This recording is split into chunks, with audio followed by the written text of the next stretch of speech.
একবার মায়ার নবী হযরত মুহাম্মদ সাল্লাল্লাহু আলাইহি ওয়াসাল্লাম জঙ্গলের পাশ দিয়ে হেঁটে যাচ্ছিলেন। তখন তিনি দেখতে পেলেন এক ইহুদি একটি হরিণকে বেঁধে রেখেছে। হরিণটি দয়ার নবী মুহাম্মদ সাল্লাল্লাহু আলাইহি ওয়াসাল্লামকে দেখার সাথে সাথে বলে উঠল, ইয়া রাসূলুল্লাহ, ইয়া হাবিবাল্লাহ, আজ সকালে আমি আমার বাচ্চাদেরকে বাসায় রেখে খাবার অন্বেষণের জন্য বের হয়েছিলাম। এমন সময় এই ইহুদি আমার সামনে আসে এবং আমাকে বন্দী করে ফেলে। সকাল থেকে এই পর্যন্ত সে আমাকে বন্দী করে রেখেছে। ইয়া রাসূলুল্লাহ, আমার দুধের বাচ্চারা রয়েছে, তাদেরকে আমি সকাল থেকে এ পর্যন্ত দুধ খাওয়াতে পারিনি। হয়তোবা তারা আমাকে না পেয়ে অনেক অস্থির হয়ে পড়েছে এবং তাদের গলা দুধ না খাওয়ার কারণে শুকিয়ে গেছে।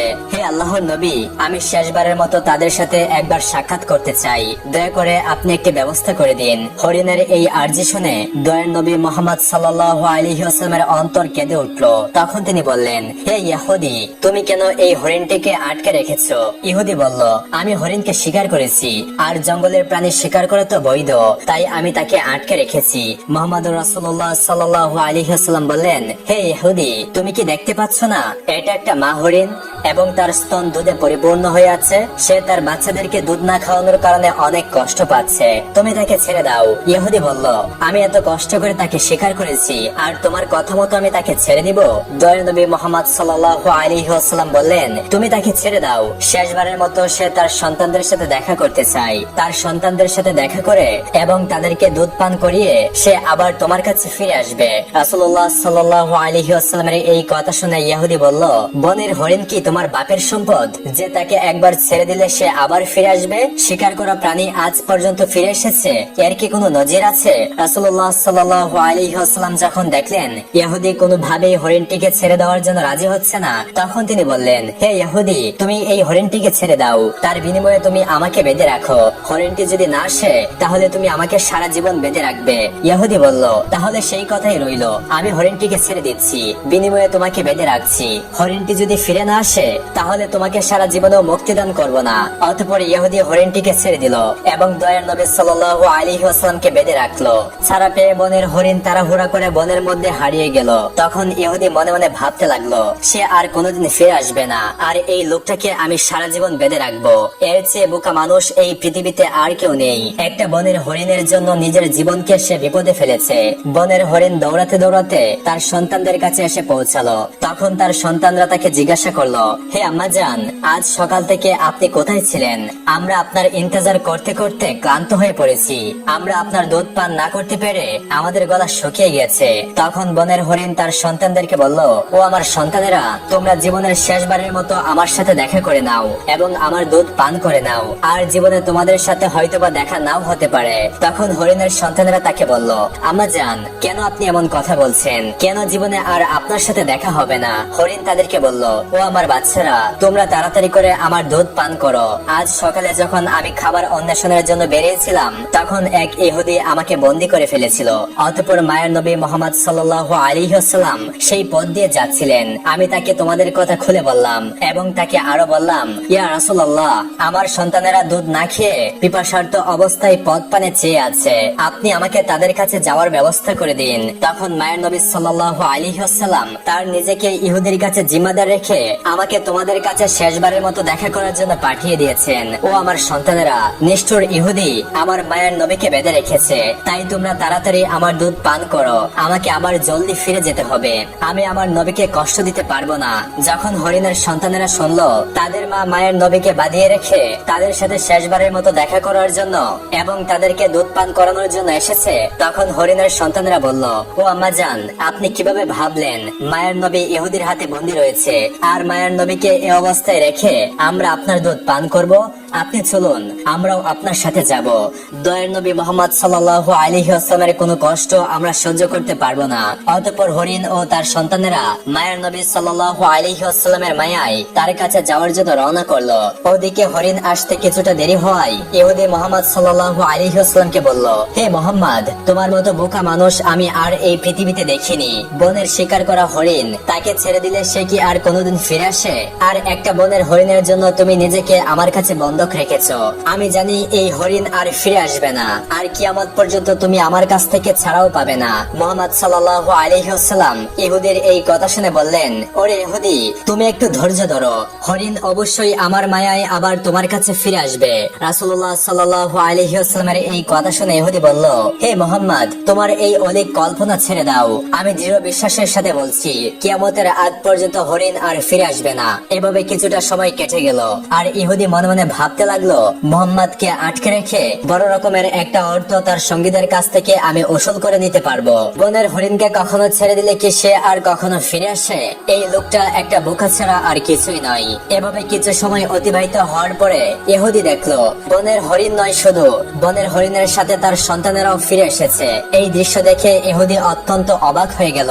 তখন মুহাম্মদ সাল্লাল্লাহু আলাইহি ওয়াসাল্লাম হরিণকে জিজ্ঞাসা করলো, তুমি তোমার সন্তানদেরকে কেন নিয়ে এসেছো? কথা তো ছিল তুমি একাই ফিরে আসবে। তখন মা হরিণ বলল, হে আল্লাহর রাসূল, আমি যখন আমার সন্তানদের কাছে ফিরে গিয়ে বললাম মায়ের নবী মুহাম্মদ সাল্লাল্লাহু আলাইহি ওয়াসাল্লাম তার নিজেকে ইহুদির কাছে জিম্মাদার রেখে আমাকে তোমাদের কাছে জীবনের শেষবারের মতো দেখা করার জন্য পাঠিয়েছেন এবং জীবনের শেষবারের মতো দুগ্ধ পান করানোর জন্য পাঠিয়েছেন, তখন আমার সন্তানেরা বলল, ও আম্মাজান, আপনি কিভাবে ভাবলেন মায়ের নবী মুহাম্মদ সাল্লাল্লাহু আলাইহি ওয়াসাল্লামকে বাদিয়ে রেখে আমরা আপনার দুধ পান করব? ইয়া রাসূলুল্লাহ, তখন আমার সন্তানেরা আমার সাথে রওনা করে চলে এসেছে। হে আল্লাহর নবী, আপনার সাথে এই বেয়াদবি করার জন্য আপনি আমাদেরকে ক্ষমা করে দিন। এতক্ষণ পর্যন্ত আমরা আপনাকে কষ্ট দিয়েছি। অতঃপর মুহাম্মদ সাল্লাল্লাহু আলাইহি ওয়াসাল্লাম ইহুদিকে লক্ষ্য করে বললেন, ও ইহুদি, এই নাও তোমার শিকার করা হরিণ ফিরে এসেছে। শুধু সে একাই ফিরে আসেনি, ফিরে এসেছে তার সকল সন্তানগুলিও। এখন তুমি তাদেরকে তোমার কাজে ব্যবহার করতে পারো। আর তুমি এই কথা মনে রেখো, আমি সত্য নবী, আমি শুধু মানুষের নবী নই, আমি বন জঙ্গলের পশু পাখি এবং সমগ্র জাহানের নবী।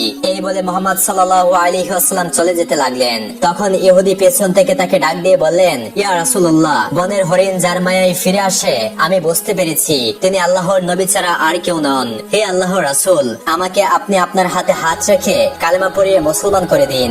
আর এই হরিণের আমার কোনো দরকার নেই, আপনি আমাকে আপনার চরণতলে রেখে আপনার গোলামি করার সুযোগ করে দিন। অতঃপর মুহাম্মদ সাল্লাল্লাহু আলাইহি ওয়াসাল্লামের হাতে হাত রেখে সেই ইহুদি মুসলমান হয়ে গেল। অতঃপর ইহুদি হরিণটাকে মুক্ত করে দিল, আর বনের হরিণ মায়ের নবী মুহাম্মদ সাল্লাল্লাহু আলাইহি ওয়াসাল্লামকে সালাম করে তার সন্তানদেরকে নিয়ে বনে ফিরে গেল। প্রিয় দর্শক, এই রিওয়ায়াতের অনুরূপী আরো একটি রিওয়ায়াত তাবরিন ও বাইহাকি শরীফে উম্মে সালমা রাদিয়াল্লাহু তাআলা আনহা থেকে বর্ণিত হয়েছে। অপর একদিনের ঘটনা, হযরত রাসূল আকরাম সাল্লাল্লাহু আলাইহি ওয়াসাল্লাম একবার সাহাবীদের সাথে এক মজলিসে উপস্থিত ছিলেন। এমন সময় সেখানে একজন গ্রাম্য ব্যক্তি উপস্থিত হলো। তখন তার হাতে ছিল শিকার করা একটি গুইসাপ। আগন্তুক রাসূলুল্লাহ সাল্লাল্লাহু আলাইহি ওয়াসাল্লামের দিকে ইশারা করে সাহাবায়ে কেরামদেরকে জিজ্ঞাসা করলেন, ইনি কে? সাহাবায়ে কেরাম উত্তর দিলেন, ইনি আল্লাহর রাসূল সাল্লাল্লাহু আলাইহি ওয়াসাল্লাম। ইনি হলেন জিন ও ইনসানের নবী, ইনি হলেন তামাম বিশ্ব জাহানের নবী। অতঃপর সেই আগন্তুক গ্রাম্য ব্যক্তি বলল, আমি লাত ও উজ্জার কসম করে বলছি, আমি তাকে নবী বলে স্বীকার করি না। তবে আমার হাতে যে শিকার করা গুইসাপটি রয়েছে, এই সাপটি যদি কথা বলে তার নবুয়তের ব্যাপারে স্বীকৃতি দান করে, তাহলে আমি তাকে নির্দ্বিধায় নবী বলে মেনে নিব। হে মুহাম্মদ, যতক্ষণ পর্যন্ত এই গুইসাপটি আপনার উপর ঈমান না আনবে, ততক্ষণ পর্যন্ত আমিও আপনার উপর ঈমান আনবো না। তখন রাসূল করিম সাল্লাল্লাহু আলাইহি ওয়াসাল্লাম ওই ব্যক্তিকে বললেন, তুমি সত্যি করে বলো তো, এই গুইসাপটি যদি তোমার কথা মতো আমার উপর ঈমান আনে এবং আমার নবুয়তের ব্যাপারে স্বীকৃতি প্রদান করে, তাহলে কি তুমি আমার প্রতি ঈমান আনবে? বেদুইন ব্যক্তি জবাব দিল, যদি সত্যি এটি হয়, তাহলে আমি নির্দ্বিধায় তোমাকে নবী বলে স্বীকার করে নিব এবং তোমার প্রতি ঈমান আনবো। তখন আল্লাহর নবী সাল্লাল্লাহু আলাইহি ওয়াসাল্লাম ওই বেদুইন ব্যক্তিকে লক্ষ্য করে বললেন, তুমি গুইসাপটিকে ছেড়ে দাও। রাসূল আকরাম সাল্লাল্লাহু আলাইহি ওয়াসাল্লামের আদেশ মতো সেই বেদুইন ব্যক্তি তার সামনে গুইসাপটিকে ছেড়ে দিলেন। এরপর আল্লাহর নবী সাল্লাল্লাহু আলাইহি ওয়াসাল্লাম গুইসাপটিকে ডেকে বললেন, হে গুইসাপ। গুইসাপকে ডাক দেওয়ার সঙ্গে সঙ্গে সেই গুইসাপটি সকলের বোধগম্য বিশুদ্ধ আরবি ভাষায় জবাব দিল, লাব্বাইক ইয়া রাসূলুল্লাহ, আমি আপনার খেদমতে উপস্থিত এবং আমি আপনার অনুগত। গুইসাপটির এই কথাগুলি উপস্থিত সকলেই শুনল এবং বুঝতে পারল। এরপর রাসূল আকরাম সাল্লাল্লাহু আলাইহি ওয়াসাল্লাম তাকে জিজ্ঞাসা করলেন, তুমি কার ইবাদত করো? জবাবে সাপটি বলল, আমি ওই আল্লাহর ইবাদত করি যার আরশ আকাশে, যার রাজত্ব দুনিয়াতে, যিনি সমুদ্রের ভিতরে পথ সৃষ্টি করেছেন, যিনি বেহেশতে রহমত ও দোজখে আযাব সৃষ্টি করেছেন। আল্লাহর নবী সাল্লাল্লাহু আলাইহি ওয়াসাল্লাম তাকে পুনরায় জিজ্ঞাসা করলেন। তখন ওই গুইসাপটি জবাব দিল, আপনি আল্লাহর রাসূল এবং আপনি আখির নবী। যে ব্যক্তি আপনার সত্যতা স্বীকার করবে সে সফলকাম হবে, আর যে ব্যক্তি আপনাকে মিথ্যা প্রতিপন্ন করবে সে ব্যর্থ হবে। অতঃপর রাসূল আকরাম সাল্লাল্লাহু আলাইহি ওয়াসাল্লাম সেই গ্রাম্য লোকটির দিকে লক্ষ্য করে বললেন, হে বেদুইন, এখনো কি তোমার মনে আমি আল্লাহর রাসূল হওয়ার ব্যাপারে কোনো সন্দেহ রয়েছে? বেদুইন ব্যক্তিটি বলল, ইয়া রাসূলুল্লাহ, ইয়া হাবিবাল্লাহ, যার নবুয়তের ব্যাপারে একটি গুইসাপ সাক্ষ্য দেই, তার নবুয়তের ব্যাপারে সন্দেহ করার আমি কে? হে আল্লাহর হাবিব, আপনি আমাকে মুসলমান বানিয়ে দিন এবং আপনার চরণতলে খেদমত করার সুযোগ করে দিন। তখন সেই বেদুইন রাসূল করিম সাল্লাল্লাহু আলাইহি ওয়াসাল্লামের হাতে হাত রেখে কালেমা পড়ে মুসলমান হয়ে গেল। একবার আবু জাহেল, ওলীদ ইবনে মুগীরা এবং আস ইবনে ওয়াইস নামক কাফেররা রাসূল আকরাম সাল্লাল্লাহু আলাইহি ওয়াসাল্লামের কাছে এসে বলল, হে মুহাম্মদ, ওই যে আকাশের চাঁদটা দেখা যাচ্ছে, তুমি যদি ওই চাঁদটাকে দ্বিখণ্ডিত করে দেখাতে পারো তাহলে আমরা তোমার উপর ঈমান এনে ইসলাম ধর্ম গ্রহণ করব। তখন রাসূল আকরাম সাল্লাল্লাহু আলাইহি ওয়াসাল্লাম তাদেরকে বললেন, আমি যদি সত্যিই সেই আকাশের চাঁদকে দ্বিখণ্ডিত করে দেখাতে পারি তাহলে কি তোমরা আমার উপর ঈমান আনবে এবং আল্লাহকে আল্লাহ বলে স্বীকার করবে? তারা বলল, আগে আমাদেরকে চাঁদটি দ্বিখণ্ডিত করে দেখাও। সত্যি তোমাকে কথা দিচ্ছি, যদি এই কাজ তুমি করে দিতে পারো তাহলে তোমার উপর নিশ্চিত ভাবে ঈমান আনবো এবং তোমার আল্লাহকে আল্লাহ বলে স্বীকার করব আর তোমাকে নবী বলে স্বীকার করব। তখন নবী করিম সাল্লাল্লাহু আলাইহি ওয়াসাল্লাম আল্লাহ রাব্বুল আলামিনের দরবারে দোয়া করলেন, হে আল্লাহ, আপনি আকাশের চাঁদকে দ্বিখণ্ডিত করে দিন। আল্লাহ রাব্বুল আলামিন রাসূল আকরাম সাল্লাল্লাহু আলাইহি ওয়াসাল্লামের দোয়া কবুল করে নিলেন। দোয়া করার পরে আল্লাহর রাসূল সাল্লাল্লাহু আলাইহি ওয়াসাল্লাম চাঁদের দিকে নিজের আঙ্গুলের ইশারা করলেন আর সাথে সাথে আকাশের চাঁদ দ্বিখণ্ডিত হয়ে গেল। ওই চাঁদের দুটি খণ্ড পরস্পর হতে এত দূরে সরে গিয়েছিল যে এটার মধ্যভাগে হেরা পর্বত দেখা যাচ্ছিল এবং চাঁদের দ্বিখণ্ডিত হওয়ার ব্যাপারটি কাফেররা ভালোভাবে দেখতে পারছিল। এবার আল্লাহর নবী সাল্লাল্লাহু আলাইহি ওয়াসাল্লাম প্রত্যেকটি কাফেরের নাম ধরে ধরে ডেকে বলতে লাগলেন, হে আবু জাহেল, তুমি সাক্ষী দেখো। হে ওলীদ বিন মুগীরা, তুমি সাক্ষী দেখো। হে আস বিন ওয়াইস, তুমি সাক্ষী দেখো। আমি তোমাদের কথা মতো আকাশের চাঁদকে দ্বিখণ্ডিত করে দিয়েছি আর তোমরা এখন তোমাদের ওয়াদা মতো আল্লাহকে ইলাহ বলে স্বীকার করো এবং আমাকে নবী বলে স্বীকার করে নাও। তখন কাফেররা হাসতে হাসতে বলতে লাগলো, ওরে মুহাম্মদ, এতদিন আমরা জানতাম তুমি এই পৃথিবীর বিভিন্ন জিনিসের উপর জাদু করার ক্ষমতা রাখো, কিন্তু আজ তো দেখছি তুমি আকাশে থাকা চাঁদের উপরও জাদু করার ক্ষমতা রাখো। তোমার মতো এত বড় জাদুকর আমরা আর এই পৃথিবীতে কখনোই দেখিনি। আর তুমি একথাও জেনে রাখো, আমরা কোনো জাদুকরকে কখনোই নবী বলে স্বীকার করে নিতে পারি না। মূলত আল্লাহ রাব্বুল আলামিন তাদের ভাগ্যে ঈমানের দৌলত লিখে রাখেননি, তাই তারা আল্লাহ রাসূল সাল্লাল্লাহু আলাইহি ওয়াসাল্লামের পক্ষ থেকে এত বড় একটা মুজিজা দেখার পরেও রাসূল সাল্লাল্লাহু আলাইহি ওয়াসাল্লামের এই বিশেষ মুজিজার ব্যাপারে আল্লাহ রাব্বুল আলামিন কুরআনুল কারীমে উল্লেখ করেছেন, কিয়ামত নিকটে চলে এসেছে এবং চন্দ্র দ্বিখণ্ডিত হয়ে গেছে। উসামা ইবনে ইয়াজিদ বর্ণনা করেন, এক সফরে রাসূল করিম সাল্লাল্লাহু আলাইহি ওয়াসাল্লাম আমাকে বললেন, হে উসামা, তুমি খুঁজে দেখো ইস্তেনজার জন্য কোনো জায়গা খুঁজে পাওয়া যায় কিনা। উসামা রাসূল সাল্লাল্লাহু আলাইহি ওয়াসাল্লামের এই নির্দেশ পেয়ে ইস্তেনজা করার জন্য অনেক জায়গা খুঁজতে লাগলেন, কিন্তু ধুধু মরুভূমি হওয়ায় তিনি কোনো জায়গা খুঁজে পেলেন না। অতঃপর তিনি রাসূল করিম সাল্লাল্লাহু আলাইহি ওয়াসাল্লামের কাছে এসে আরজ করলেন, ইয়া রাসূলুল্লাহ, এই ময়দানে এত লোক যে আড়াল হওয়ার মতো কোনো জায়গা নেই। তখন আল্লাহ রাসূল সাল্লাল্লাহু আলাইহি ওয়াসাল্লাম বললেন, তবে দেখো আশেপাশে কোনো বৃক্ষ বা পাথর আছে কিনা। তখন উসামা বলল, হে আল্লাহর নবী, আশেপাশে কিছু বৃক্ষ ও পাথর আছে বটে। তখন আল্লাহর নবী বললেন, তুমি সেই বৃক্ষ ও পাথরগুলোকে গিয়ে বলো, আল্লাহর নবী তোমাদেরকে নির্দেশ দিয়েছেন তোমরা একত্র হয়ে যাও এবং তার ইস্তেনজার জন্য একটি উপযুক্ত পরিবেশ তৈরি করে দাও। তখন উসামা রাদিয়াল্লাহু তাআলা আনহু সেই গাছগুলোর কাছে গিয়ে বললেন, হে বনের গাছ, আল্লাহর নবী সাল্লাল্লাহু আলাইহি ওয়াসাল্লাম তোমাদের মাঝে বসে ইস্তেনজা করতে চান। তিনি তোমাদেরকে নির্দেশ দিয়েছেন তোমরা পরস্পরের একত্রিত হয়ে মিলিত হয়ে যাও এবং তার ইস্তেনজা করার জন্য একটি উপযুক্ত জায়গার ব্যবস্থা করে দাও। আল্লাহর নবী সাল্লাল্লাহু আলাইহি ওয়াসাল্লামের এই নির্দেশ শোনা মাত্রই গাছগুলি পরস্পরের কাছাকাছি হয়ে একত্র হয়ে গেল। এরপরে নবী করিম সাল্লাল্লাহু আলাইহি ওয়াসাল্লাম সেই গাছগুলির আড়ালে বসে ইস্তেনজা করলেন। ইস্তেনজা সারার পরে নবী করিম সাল্লাল্লাহু আলাইহি ওয়াসাল্লাম উসামাকে পুনরায় বললেন, হে উসামা, তুমি গাছগুলোকে গিয়ে বলো তারা যেন পরস্পরের থেকে বিচ্ছিন্ন হয়ে যায় এবং তাদের জায়গা মতো চলে যায়। অতঃপর উসামা রাদিয়াল্লাহু তাআলা আনহু আবার গাছগুলোর কাছে গিয়ে বললেন, হে বৃক্ষদল, আল্লাহর নবী তোমাদেরকে আবার নিজ নিজ জায়গায় যাওয়ার জন্য নির্দেশ দিয়েছেন। উসামা রাদিয়াল্লাহু তাআলা আনহু বলেন, আল্লাহর কসম করে বলছি, আমি সচক্ষে দেখলাম রাসূল আকরাম সাল্লাল্লাহু আলাইহি ওয়াসাল্লামের এই নির্দেশ পাওয়া মাত্র বৃক্ষদল যে যার জায়গায় আবার ফিরে গেল। অপর একটি বর্ণনায় বর্ণিত আছে, একবার রাসূল করিম সাল্লাল্লাহু আলাইহি ওয়াসাল্লাম যুদ্ধ থেকে ফেরার সময় একটি গাছের ছায়ায় শুয়ে বিশ্রাম নিচ্ছিলেন আর তার তরবারিটি তিনি তার পাশে রেখেছিলেন। রাসূল আকরাম সাল্লাল্লাহু আলাইহি ওয়াসাল্লাম যখন একটু তন্দ্রাচ্ছন্ন হলেন হলেন। এমনই সময় তার একজন শত্রু এসে সেই তরবারিটি হাতে উঠিয়ে নিল এবং তরবারির খোলস মুক্ত করে তরবারিটি আল্লাহর নবী সাল্লাল্লাহু আলাইহি ওয়াসাল্লামের উপর তাক করে ধরলো। এরপরে আল্লাহর নবীর সেই শত্রু বলল, হে মুহাম্মদ, এখন আমার হাত থেকে তোমাকে রক্ষা করবে কে? তখন আল্লাহর নবী সাল্লাল্লাহু আলাইহি ওয়াসাল্লাম নির্ভয়ে এবং প্রশান্ত মনে বললেন, আমার আল্লাহ আমাকে রক্ষা করবেন। আল্লাহর নবীর এই কথা শ্রবণ করার সাথে সাথেই লোকটির শরীরে ও হাত পায়ে কম্পন শুরু হয়ে গেল এবং কাঁপতে কাঁপতে তার হাত থেকে তরবারিটি পড়ে গেল।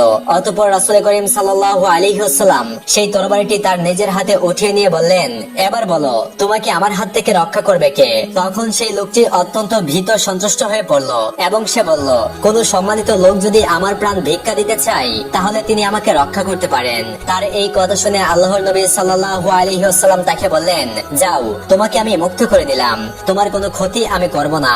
রাসূল আকরাম সাল্লাল্লাহু আলাইহি ওয়াসাল্লামের এই উদারতা ও মহানতা দেখে সেই লোকটি অবাক হয়ে গেল এবং সে তার সম্প্রদায়ের কাছে ফিরে গিয়ে বলল, আমি আজ এমন একজন ব্যক্তির সাথে সাক্ষাৎ করে আসলাম যার মহানুভবতা ও উদারতার কোনো তুলনা হয় না। হে আমার সম্প্রদায়, তোমরা জেনে রাখো, আজ থেকে আমি তোমাদের সঙ্গ ত্যাগ করে সেই লোকটির জন্য আমার প্রাণ উৎসর্গ করব। এরপর সেই লোকটি পুনরায় নবী করিম সাল্লাল্লাহু আলাইহি ওয়াসাল্লামের কাছে ফিরে এসে আরজ করলো, ইয়া রাসূলুল্লাহ সাল্লাল্লাহু আলাইহি ওয়াসাল্লাম, আপনি আমাকে মুসলমান করে নিন এবং আপনার চরণতলে খেদমত করার সুযোগ দান করুন। তখন আল্লাহর নবী সাল্লাল্লাহু আলাইহি ওয়াসাল্লাম তাকে কালিমা পড়িয়ে মুসলমান বানিয়ে দিলেন। সুবহানাল্লাহ। প্রিয় দর্শক, রাসূল করিম সাল্লাল্লাহু আলাইহি ওয়াসাল্লামের এই ঘটনাগুলি যদি আপনার একটু ভালো লেগে থাকে তাহলে অবশ্যই কমেন্টে একটিবার লিখে যাবেন সুবহানাল্লাহ এবং পরবর্তী ভিডিও পেতে আমাদের চ্যানেলটি সাবস্ক্রাইব করে যাবেন। আপনারা সকলেই ভালো থাকবেন, সুস্থ থাকবেন। আল্লাহ হাফেজ।